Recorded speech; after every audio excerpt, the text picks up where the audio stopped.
अस्सलाम वालेकुम। मैं आज आपके साथ एक होम रेमेडी शेयर कर रही हूँ कि जिसके इस्तेमाल से हम फ्लू और कफ से रिलीफ फील कर सकते हैं।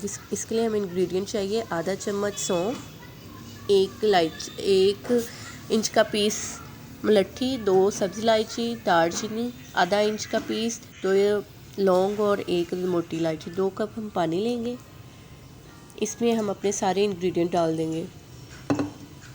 इतना बेस्ट है, आप 2 टाइम इसको पियो और जब ये आधा कप रह जाए, 2 कप से 1 कप रह जाए तो आप इसको छान लें। ये बहुत बेहतरीन है, बच्चों बड़ों सब के लिए। दिन में 2 मरतबा इस्तेमाल करें, सुबह 1 मरतबा रात को सोते हुए लें। अब हम इसमें 1 चम्मच शहद मिक्स कर देंगे और इसको पिएं। इंशाल्लाह आपको बहुत रिलीफ